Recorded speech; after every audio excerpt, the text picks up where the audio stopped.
Good evening and welcome to Plain Talk. My name is Christopher Ram. Thank you for joining me for the next hour.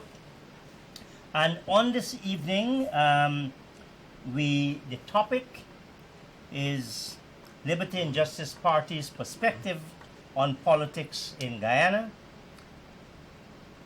Appearing on the program are Mr. Lenox Shaman, who is the leader of the party, Mr.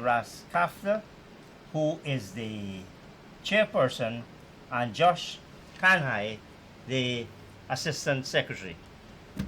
Gentlemen, welcome to Plain Talk. Thank you, Chris. Pleasure to be here once again. Lennox, let me start by asking you how you had a Canadian passport, Correct.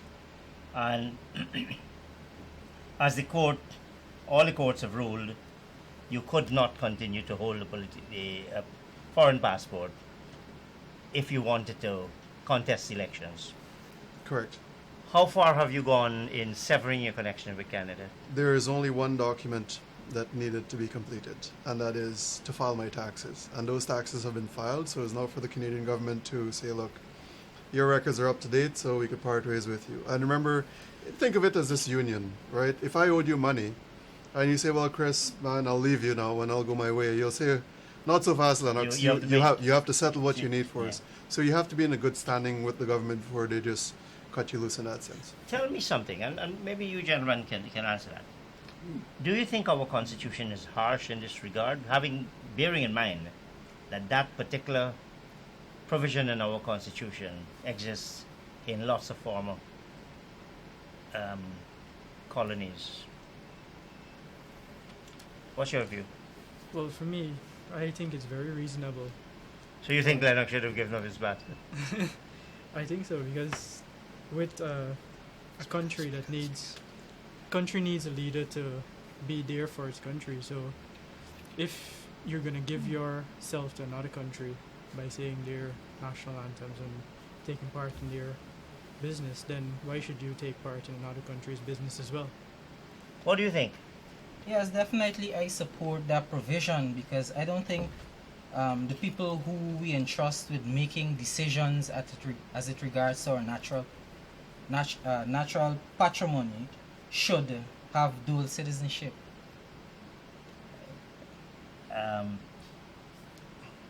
What do you think about those persons, including, as you know, Charandas Pasod, Joe Harmon, Dominic Gaskin, the Vice President, Mr. Carl Greenwich, those people who knowingly violated our Constitution? What's your view on that? One word, lawless. It's just lawless. Chris, my position is that I think that it is a chargeable offense. I think that they need to be brought before the court. Forget the elections petition at this point. You have clearly violated the Constitution. And Yes. I think to a certain extent, the law has to prevail at the end of the day. If we cannot live in a law-abiding and just society, then what do we have? And it also demonstrates a very clear, clear understanding of these political operatives. Were they in it for country, they would never sat in breach of the Constitution, and both parties are complicit. My understanding is that Mr. Jordan and Ms. Valda Lawrence are still dual citizens and still continue to reside. Though they've denied that. They've denied it. Well, I will stand corrected when I see something else. But what I'm getting at is both parties would have had members who sat in breach. The honorable member, Minister of Public Security, according to Mr. Charandas's accusations that he knowingly encouraged him to sit in Parliament. That to me shows that they are not serious about governing the country. They're not serious about what Guyana needs. They're more looking out for self-interest. And I would question their authority at this point to govern Guyana. Now, you said two parties. In fact, the AFC was also guilty of it, and so was the Working People's Alliance. Rupert Rupert, the leader of the Working People's Alliance, British passport holder for decades, and I don't think anyone can question whether Rupert Ryan understood the Constitution. He was part of the Constitutional Reform Committee, etc. and Dominic Gaskin of the AFC. So you've probably summed it up very well. It's the kind of lawlessness that we've tolerated. And if there's one good thing that has come out of all this no confidence motion and the cases that went all the way up to the CCJ, is that, look, nobody is likely to violate that particular article of the Constitution for which they have to sign a statutory declaration. Now, yesterday, Tuesday, the Caribbean Court of Justice, the highest court of the land, although it's not based in Guyana, it's part of the Guyana's legal structure, made a ruling on 4 matters, one of which was the chairman of the Elections Commission, Justice James Patterson, unlawfully and improperly appointed by President Granger, and then you had the cases stemming from the no confidence motion. The Liberty and Justice Party was one of the first out of the block when the no confidence motion was passed to call for the observance of the decision. Am I correct? Correct. Now, Josh, do you think, having regard to how the CCJ almost dismissed the various matters, do you think this matter should have reached the Caribbean Court of Justice? Again, no, the matter should not have reached there at all. Because I feel that we have very competent people here. And even to the appeal court. Well, and your even- appeal courts did not seem to know maths. Exactly. So, you said we got competent people, but they slipped up there. They did. Ras, do you believe that we ought to have gone that far? No, that should never have occurred in the first place, because I think the stakeholders in this country who were part of the constitutional reform process that brought the GCOM into being did so in order to ensure that the process was consultative. And when the president unilaterally appointed the chairman, he violated that. So it should never have even gone to that extent where we had to go to appeals and all of that. Because initially, when the speaker accepted and validated the motion, the prime minister actually said that they were willing to accept. And That's then- on the very night, and Yeah. the next day the president said, Yeah. we will Something abide by the else. decision. And I'm seeing that occurring again because it was said that we will accept the CCJ's ruling, and now I'm hearing something else. Well, I don't want to go so fast. What was your view? I don't know if you're an old St. Stanislaus person. What was your view of Nigel Hughes's the majority of 65 is 34? Well, I guess primary school kid could answer this question, and it's from since then I would have known the answer to this question. They could have solved this, so why did we even have to reach that far? I thought one of the justices of the Caribbean Court of Justice, he said it was a non-point.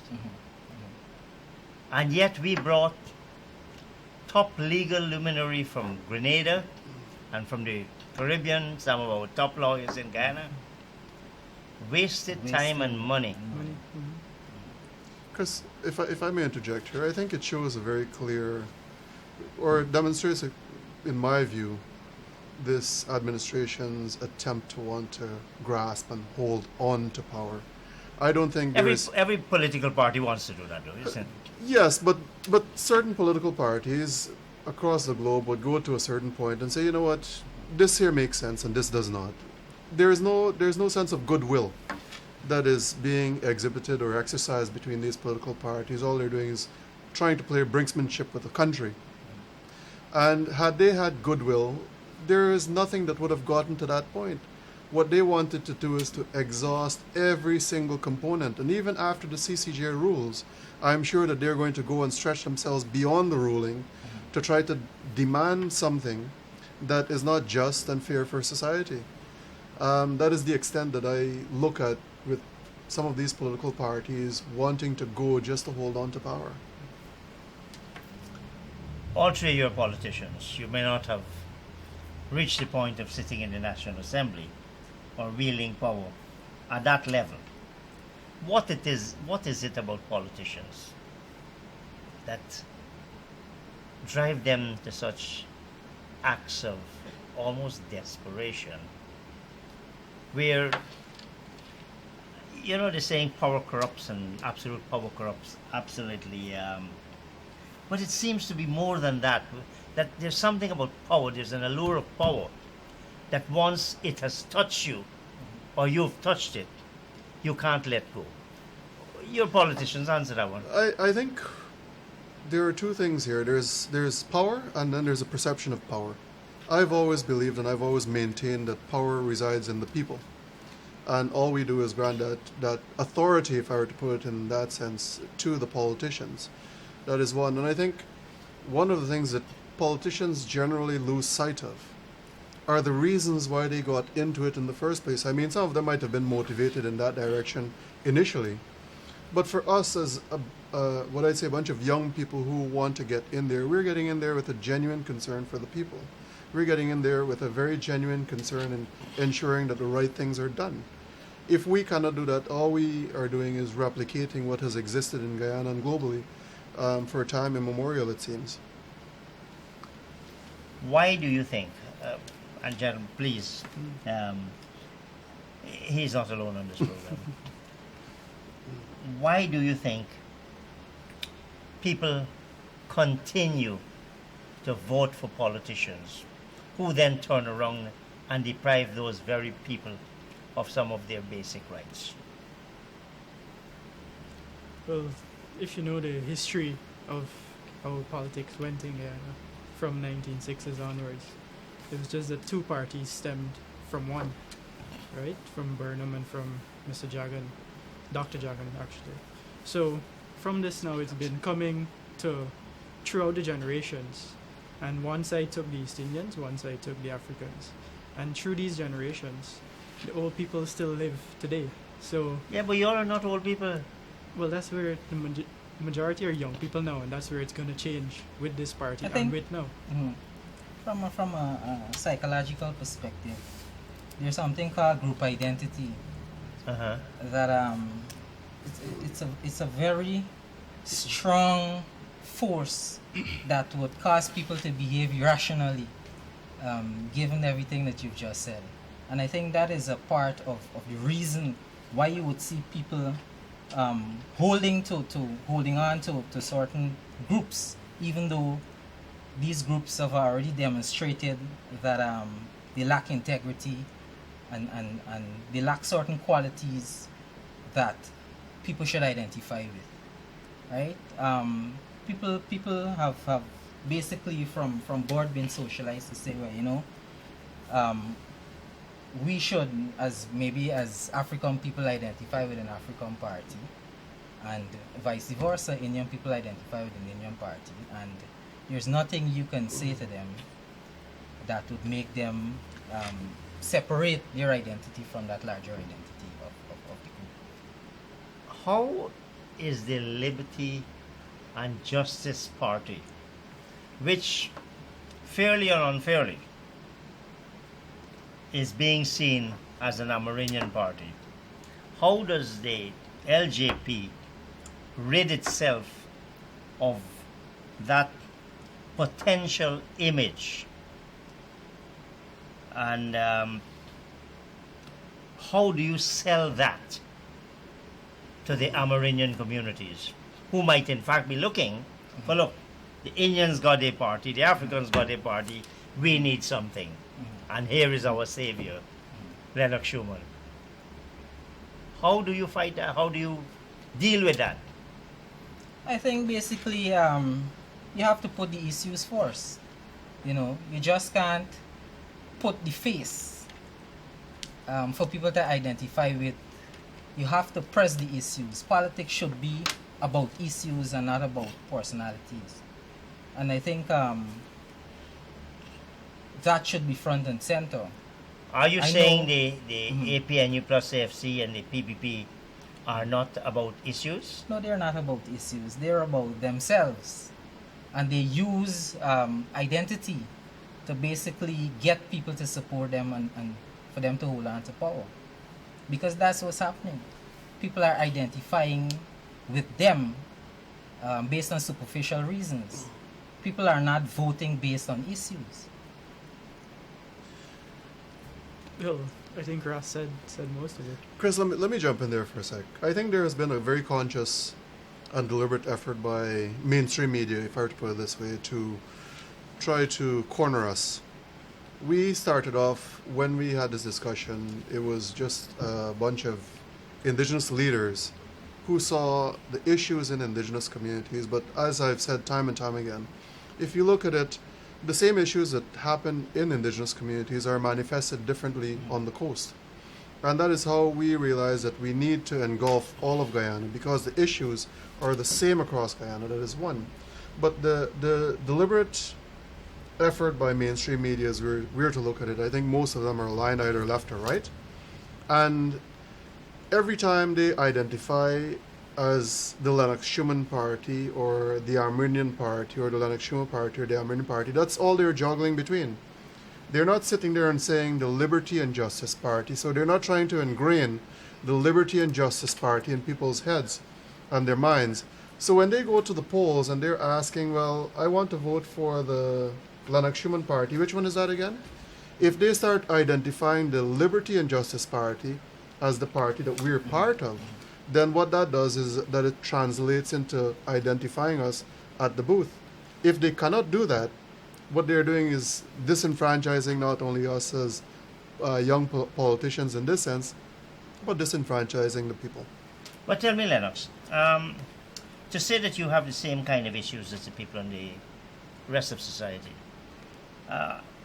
is that entirely accurate? If you take environmental issues, the waterways, the miners go from Georgetown and they create havoc, or at least they used to, in some of the waterways. Foreign companies come and seem to get away with lots of things. You have cost of living, access to mainstream services, integration into mainstream activities. Those are very, very different issues from those that you have on the coastland. Is that right? Yes and no. Like I said, it's just manifested differently, right? You have, let's take waterways for example. Yes, there are mining activities that disrupt the local waterways in indigenous communities. Some communities you cannot eat the fish. But you walk right downtown Georgetown and you see the amount of waste But in you some of these still places. have Guyana. You still have alternative water sources. In the hinterland communities, you don't have that. There are some of them that you do and some of them that you don't, Yeah. right? And if we were to go deeper into that, even GWI in itself, I think GWI should be maybe translated to say Georgetown Water Inc. Because there are communities, and you are very correct in that, when you go through dry season, if you go to the Deep South, for example, people don't have water, they have fires that are raging in the savannas, and there's no way to address it, and all of these things, Yeah. right? But then if you're talking about being able to eat the food from the rivers and stuff like that, I remember as a kid, I grew up in Georgetown a little bit. I went to school at North Georgetown Secondary. And we used to go by and see all of these people fishing in the trenches and stuff like that. Some of these trenches, This is where, in Georgetown. this is in Georgetown. Yeah. Now, if you go there, you would see the amount of garbage in there. Some of them, they have dead animals in it. And the people are not going to eat that fish anymore. They're not practicing the same way. We're talking about security issues in Georgetown. There are security issues in indigenous communities, but that security is infringing on the territory of indigenous peoples over here in Georgetown. It's considered break and enter. Now, you talk about policies and you talk about some of these challenges, and I mentioned integration into some of the main developmental and social activities, access to medical facility, access to education. It's not that easy. I interact with the people from Santa Mission, and when they tell you that if they want a child or children to get an education, you got to put them with some border outside on the East Bank or on Suzaik, and the amount of money they got to pay, the kind of treatment the children get. How does the Liberty and Justice Party address those issues, the issues of the hinterland communities, and avoid the accusation of being an Amerindian party? Well, permit me, if I may, gentlemen. I think it is equal access. What we have done and what we have seen is everything that happens in indigenous communities, it is actually by design, by the two political leviathans, if I were to put it that way. Marcus Maslow said in his hierarchy of needs that there is one thing that is at the top, which is food. And if you keep the people hungry, it is easier to control a hungry and ignorant population. And that is precisely what both political parties have done to indigenous peoples. They keep them hungry and they keep them always in want, so that when I go in there and I take a bottle of water for them, I take a little hamper, I'm seen as a savior. So by virtue of that, I vote for you.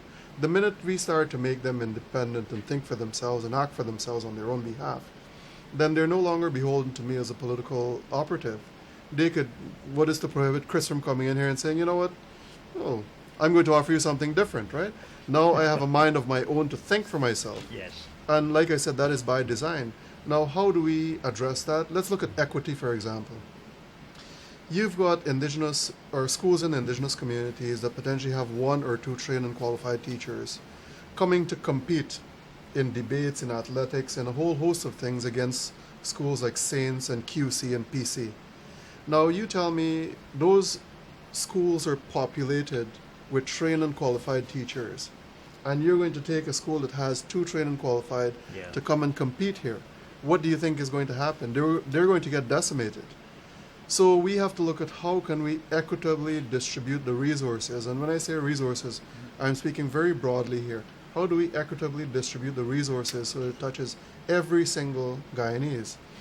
Another component to that is people don't look at it. It is forced separation. Almost every indigenous community, their families go through forced separation. You don't have schools in their communities, so by virtue of that, you send them to Georgetown. When you send them to Georgetown, some of them get abused, some of them run away, a whole lot of things happen to them. So by the time they go back now, they bring a whole bag of sins. Right, they bring a whole bag of sins. There's also the consequence of coastal drift. They come here, they find a life in this sense, right? And then it becomes difficult to reintegrate them. One of the solutions is to ensure, and the Constitution talks about it in Article 27, about free education for every single Guyanese. What is to say you cannot put, it does not have to be 20, 30 subjects high school in each community or close by, but put at least a component of a high school to focus on the needs of the community in these communities. And then you look at the university campus, for example. You have it in Georgetown. So everyone by virtue drifts to Georgetown. What is to prohibit you from putting one in Maburuba, one in Mahdia, one in Rosignol, one or New Amsterdam, and one in Latam? Well, there's already one in Berbice. But the minute you start doing that, what you do is you support the economies, you support the communities so that the people can reintegrate back into their communities.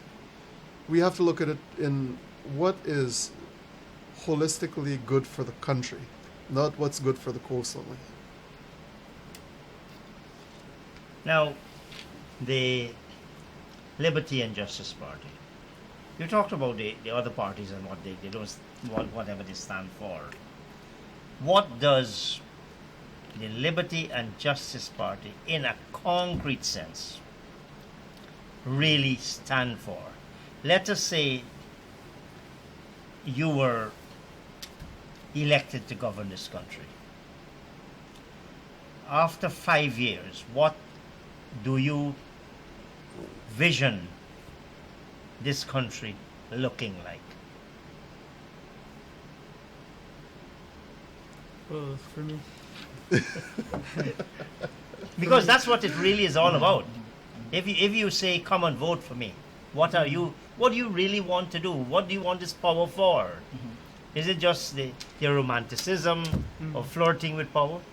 Why don't What's it you want? Well, why don't we talk about the elimination of institutional corruption right off the bat? We've seen that under both administrations, the reports, I cannot say that it has been, we've seen charges laid here and there. There are political maneuverings, but let's deal with institutional corruption. The elimination of institutional corruption. We have to look at spatial development, ensuring that the infrastructure satisfies the needs of Guyanese. Whether or not we can get it all done, that is yet to be determined, right? Look at the use of technology in institutions to streamline governance and services. Why should I have to go and see 27 people just to get one document from GRA when that could be a one-stop shop and you could get it from one person? We are talking about a diversification of the economy.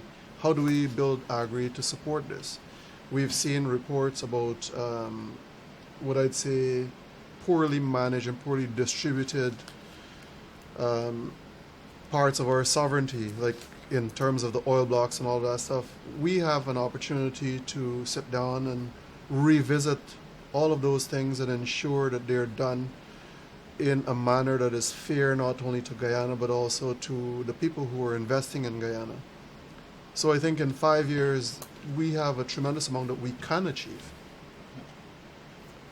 Yeah, but I think we could say things like reducing equality and things like that, because that is a major issue, especially with individuals like me who've become involved in the process. I come from a minority community, and it's because of a lot of injustices that I feel are meted out to minority communities that I decided to get involved in the process. So Liberty and Justice would be as a grassroots party, because majority of our membership, especially at the executive level, don't come from that kind of middle class background. So we have a grassroots focus, right? And we are very concerned about inequalities. That is why one of the main things that we have been championing is things like free education.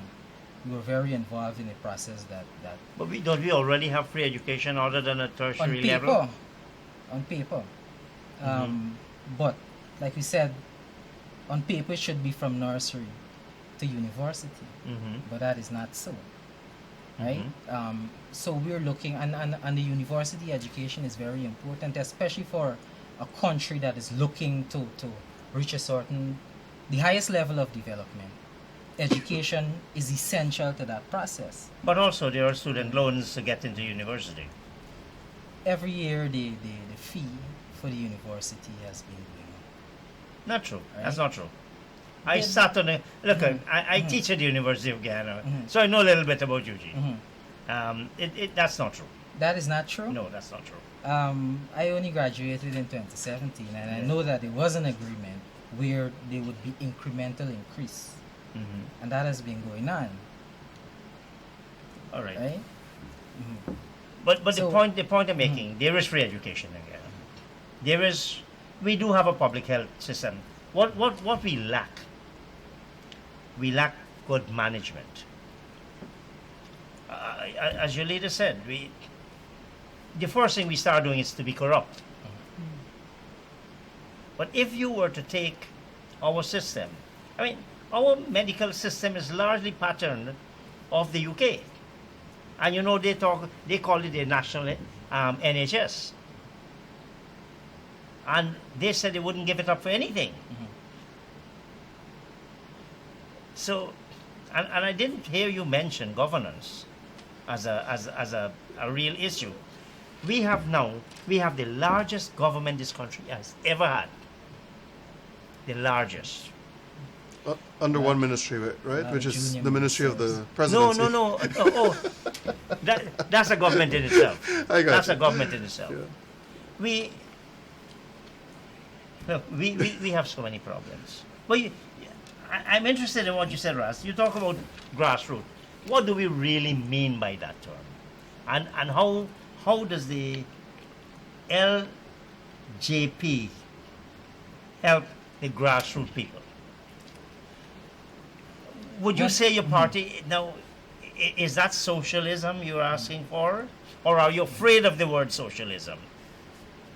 Not necessarily. I feel if Not necessarily the not- what? if socialism could be bandied about in America um, during the election time, why is it that we can't speak about socialism?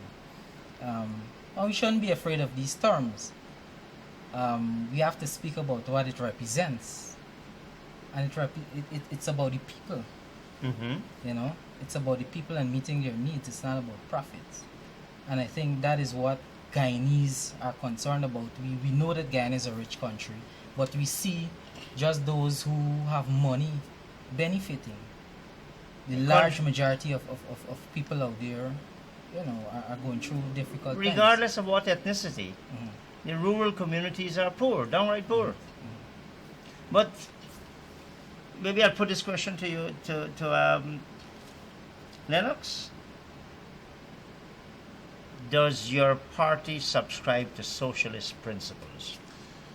Our party subscribes to a bridge between socialist and capitalist ideologies. At some point, we have to have a good social net for the people who fall through the cracks. Not everyone can be a successful business person or support, capitalist ideology in this sense. But if you look at the needs of Guyana right now, I would say that the social needs of Guyanese, as we are right now, far, far outweighs a majority of other needs. We've got people who are impoverished, the working poverty, which represents a significant component of Guyana. If they're not to go to work one day, then what happens? They cannot afford to pay their bills, so we have to find a way to develop a social net. So I'm distinguishing, Lennox, between socialism and just social net. right Because but- everybody says we have a social. Even the U.S., the one of the Constitution- most unequal society, tells you about their safety net that once you get knocked down, you get medical treatment.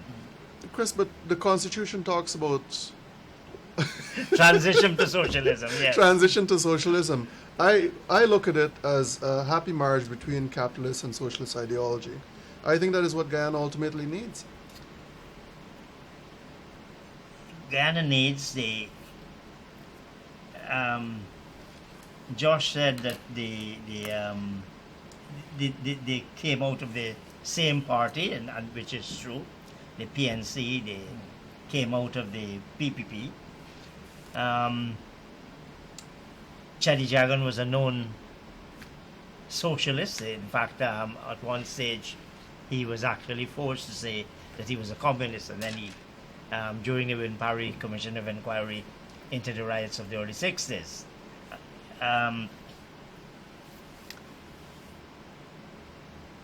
Forbes Burnham also espoused socialism, and then suddenly it became open season. Burnham died.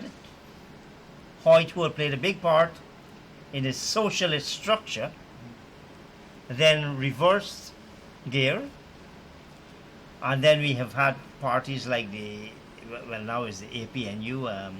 You've got the Alliance for Change, the Working People's Alliance that called itself a Marxist-Leninist. Certainly, a lot of its leaders espoused Marxism-Leninism, or at least Marxism.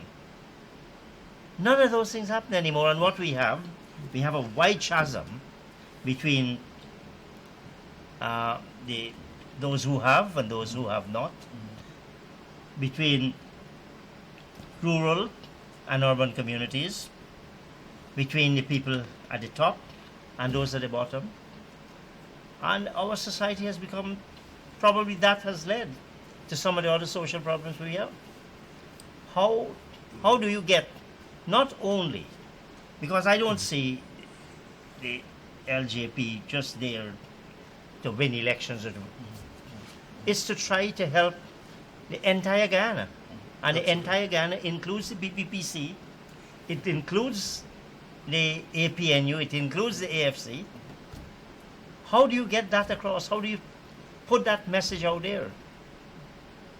It would have to be one person at a time. I think for us, trying to craft a way that has not been exploited by the two parties before is a very difficult task. We have voter fatigue, people who are not enamored with politics anymore, and they're just tired of politicians. And what these two political parties have left is a political wasteland, if I were to put it that They haven't way. left. They haven't left. They're very much there. They're very much there, but what I'm saying is every path that they blaze, they're burning the field behind them, and people are still blind to it, and they want to continue along that path. Not everyone, some of them. So for us, in trying to find a way to that, to channel our message, is what we're finding on the ground is that the 68.8% of Guyanese who identify as young people, or who stats would identify as young people, the majority of them are tired of the old political ideology. They're looking for something that is new. They're looking for something that is different, something that is more inclusive and represents their beliefs and core values. And I think that the only party that represents that currently is the Liberty and Justice Party. How do we get that message across to them? That is something that we are still trying to tailor and find ways in which we could communicate that. And our leadership in itself, it is diverse. We are all young professionals who have gone from abject poverty. You know my story to about somewhat- gender. You know my story about Yes, gender. we'll get to that. So we've Good. gone from almost abject poverty to the working middle class, if I were to put it that way. And you brought up a very important point, right? The fact that there are three young gentlemen in front of you right now, and two of them are good looking, if I may say that. not to exclude you, Chris. No, but I'm neither young nor good looking, so that's okay. But you see, this is the reality that we have in Guyana right now. We wanted young women to sit at this table with us. But the current security issue in Guyana does not permit them to come out at this time to participate in a very important forum like this. Well, objectively, how many people, how many females do you have on your executive? We don't have an executive yet. Our executive is going to be elected at our first conference, which we are in the process of planning. Mm-hmm. So right now we just have what we call an interim executive, or a steering committee in this sense. And what's the composition of The that composition- by gender? By gender, I'd say right now we have one of five. So it's just a leadership group of 5. Correct. Why has it taken you so long to establish yourself with an executive with clear lines of responsibility? Because to address not only the kinds of problems we have, but although we say we are a small country in terms of population, we are pretty big in terms of geographical area. How do you get a party, probably mainly based in Georgetown, serving the community, particularly those communities that are most deprived? How do you achieve that? Well, it's easy, but yet difficult. It's easy because of where we started. I, as the former vice chair of the National Two Shows Council, would have reached across many of the communities, and we have within many of those communities members. So trying to have a conference obviously is going to be very cost heavy. In terms of organizing the coastal area, I think that is going to be the easier part. So how do we reach there? One of the things that when I went out to some of these communities, I said, look, it does not make sense for someone from Georgetown to come in here and try to get your vote to represent you. Mm-hmm. It would be, I'd say, arrogant of them to think that they know what your issues are. Rather than doing that, why do you not get together as a bunch of communities and say, look, this is the person that we want to represent us, and we would like for that person to come and join with us, which is a different mechanism from what the PPP and the PNC would have done. They simply had their people, put them in there and say, this is your guy. Mm-hmm. We took a different approach. Find the people, you endorse them, and let them come and join with us. I mean, when I approached the Rastafarian community, I said the very same thing, and Ras is right here as testament to that. I said there is no person that is going to be able to represent the Rastafarian community better than someone from that community. Mm-hmm. And rather than waiting for someone to come and promise you something good, why do you not come and sit at the table and have that discussion? And one of the things that the chairman for the Rastafarian community said, I think maybe it was Ras who said it, is if you're not sitting at the table, you're on the menu. So right now they're sitting at the table.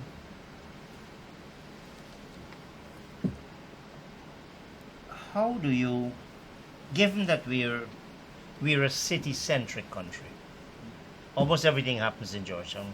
Yes, there have been efforts to move passport offices, to move certain government functions away from the city. How do you manage a large country, fairly sparse population in many ways? How do you get people to stay in their communities and yet enjoy at least some of the basic necessities of modern day living? How do you get around achieving that? The IDB, amongst many other organizations, would have done studies that speaks about the elimination of poverty. And there were some core components of which all led to education. In order to get education, you need power access. Education does eliminate poverty. Guyana, we are rich. We could afford to provide free electricity for everyone. Whether people want to believe that or not, it is a very practical and achievable solution to an energy situation in Guyana. At the same time, we have one of the most expensive rates of electricity and one of the most inefficient electricity service in the region. Chris, It's improved, but it's still bad. So I'm going to go back to the question that you posed earlier, which you said you didn't answer, because I thought it's an all-encompassing question, the issue of governance, right? And everything that we've spoken about so far deals more in line with governance. If we have the most expensive electricity and we have the most blackouts, what I would say in the Caribbean, it would simply mean that we have also had the poorest governance in the region in this sense, and the fact that we're the CCJ is testament to that. But what we can do is find an energy solution for Guyana that at the end of the day, Guyanese do not have to pay a single cent, because what we can do is become a net energy exporter. We could provide energy to Venezuela, to the state of Roraima, to Suriname, and even to French Guyana. What we need are leaders who could think about these solutions and ensure that they become achievable and practical. So when you go back to these small communities, we could find an energy solution for them so that the very things you're talking about, how do they enjoy modernity and all these things, it is going to be achievable. All we need are people who are willing to get the work done, who are visionary enough, and who have the political will. And I will tell you that the Liberty and Justice Party has the political will to do that. You have to combine the political will with the managerial competence and the financial resources. Where do you get those things?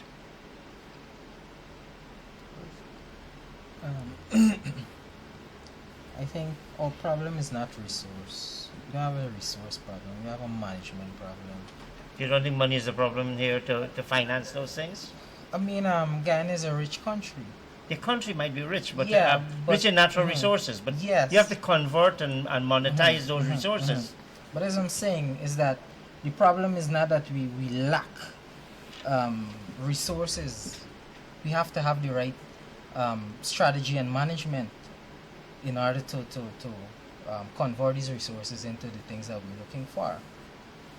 So I don't want to see it as though, well, we don't have money to put certain things in place. We have, but it's just that we've not been managing it properly. I still am not sure that I understand. You have, where is it? We talk about money now. Where is it?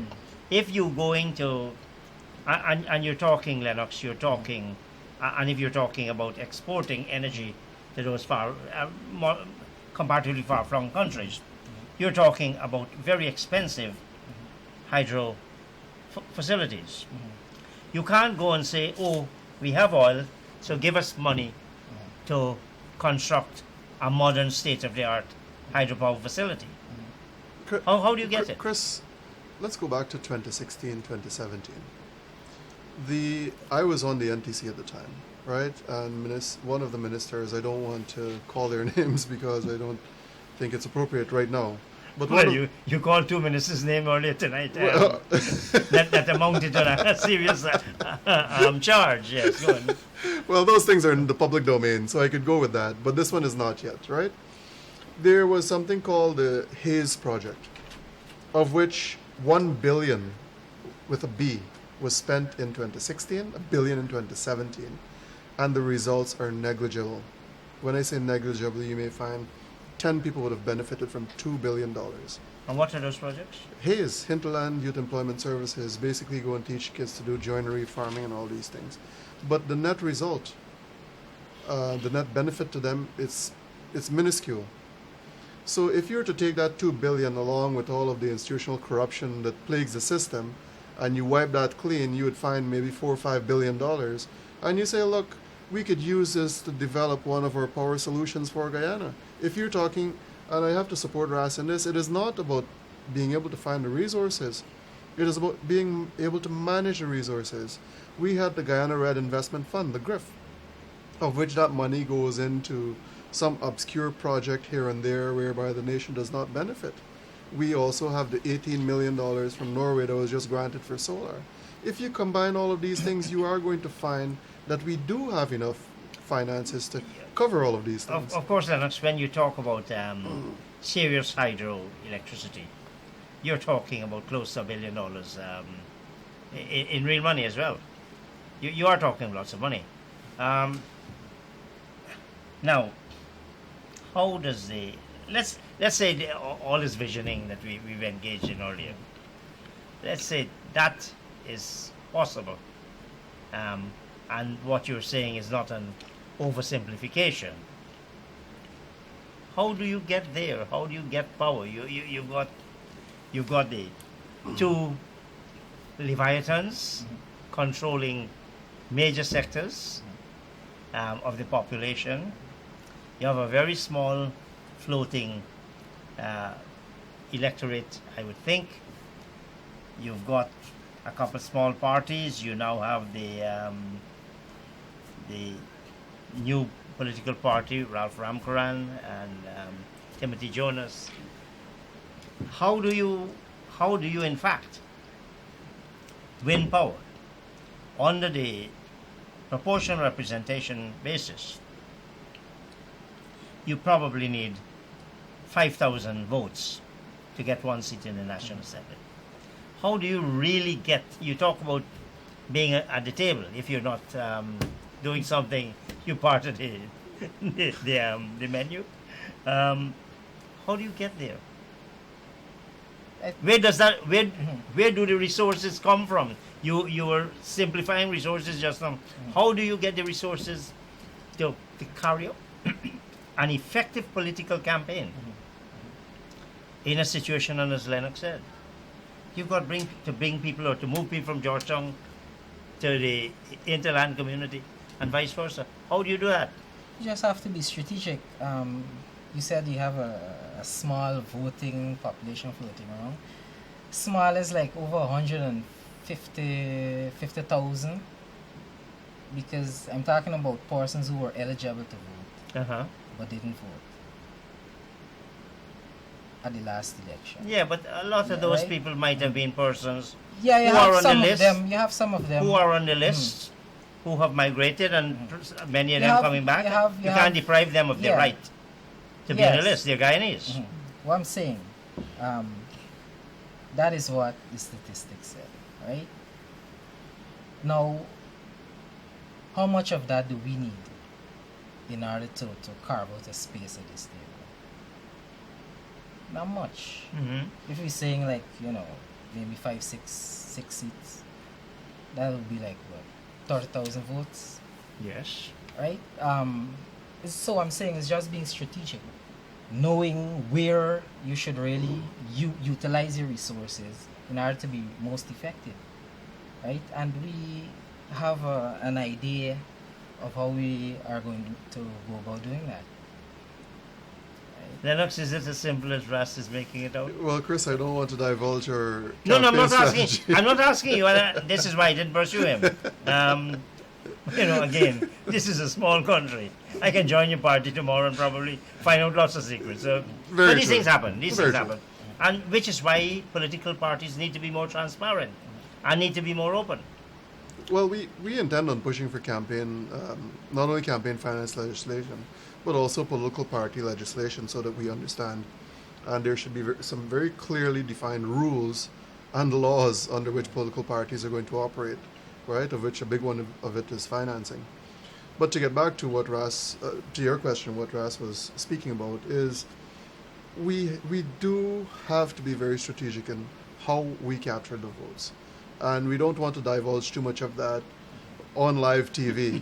But I'm going to tell you that we have met enough people who are disenchanted with the current political system, that they are committed to seeing something new, and they're committed to a positive change. I don't want to use the word change too much because we've seen a change. You've seen changes. You've seen Alliance for Change. Right, we've seen changes. And right? you've seen a change in government. Some have said they prefer the word improvement. Right. So we've met enough people who are interested in a new paradigm in Guyana. And those people have reached out to us. We've reached out to a significant amount of them. It is now whether or not those are going to be able to, or will be able to translate those into votes. And that is why we've got people like Josh and Raz and all of us young people. It's something new, a new direction for Guyana. You're aware as well that the younger generation has voted almost identically and similarly as the older generation did. That there has been no significant change in voting pattern because of the age composition of the population.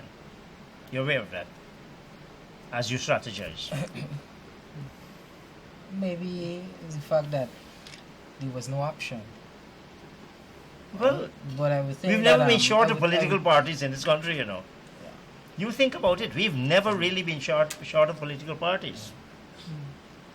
And they spring up, Mhm. the leaders come and play and talk, and, we've been very I don't generous. think young people have the kind of attachment to these parties as their parents, right? So tomorrow they can switch and do something else. And I guess the statistics you're speaking about was for last election.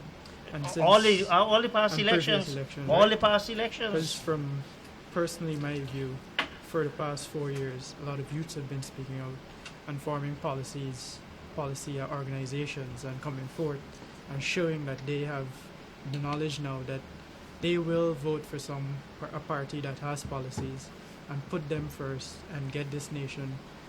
Lennox forward. might say I'm trying to ask you to divulge some party secrets there, but I have to tell you that I haven't quite seen that. But then I don't belong to that age group. Exactly. Now, as we said in perhaps a slightly casual way, we've had lots and lots of parties. They come up, the other night I had Mr. Safir Hussein, another party, you've got the OVP. You've got lots of political parties around, but they don't seem to make any difference. Why do you think your party is going to make this big difference? You know, the Alliance for Change, they started with a strong body. You had Trotman, you had Ramdatan, you had Sheila Holder, and they did represent a fairly new paradigm. They got support from the British and the Americans and so on. They may not want to admit that, but they did. And look where we are. Integrity and commitment. Those are two two keywords that come to mind right off the bat. You cannot say that any of our members have been part of any political movement in the past. So we are not tainted by any of those political parties. If you look at what the AFC was, basically you had a bunch of people who were rejected from the PNC and the PPP who could not get to the top of power. Trotman will tell you that he rejected the PNC. Now, of course, he's reaccepting the Right. PNC. I'm sure that Mr. Ramjitan would say the same thing, and Mr. Nagamut would say the same thing too, right? But we are not a bunch of political rejects from either party. We are a bunch of people who are committed, young committed people who still have our integrity intact, who have not been tainted by any political brush. So that is how we intend on utilizing. Yes, we are untested in the political landscape in that sense, but that is not entirely bad. We have a whole lot of knowledgeable people behind us who can help us to, or help to guide us in what direction we are going to go. Yeah, that, well, Ms. Schumann hit me right on the head because this was one of the reasons why I joined with the LJP, because I like to put it, we're not politically poisoned, right? So we're all have not been part of that committee already. So when we're making policies, when we're putting forward our movements, we're not gonna put our interests and that big ego that we have to those guys. We're just gonna move forward without having any strongholds for them, and that's what's been going on. Demonstrating mature politics, because what we're seeing now is a lot of immature politics. Exactly. So you're the newcomer coming to teach us mature politics. That's a little bit strong, isn't it? That's a little how strong. could we have politicians who've been there for some time and they can't sit down and come to a compromise and, on issues of importance to Guyanese? The operator is signaling it is time. So I'd like to say, Mr. Josh Kanhai, Mr. Lenox Shaman, Mr. Raj Khafra, thank you very much for appearing on Plain Talk. We'll have to come back. We have to discuss a few more specific things in the not too distant future. So once again, thank you, operators and viewers. Thank you. Good night, and I'll see you next week. Thank you, Chris. Thank you.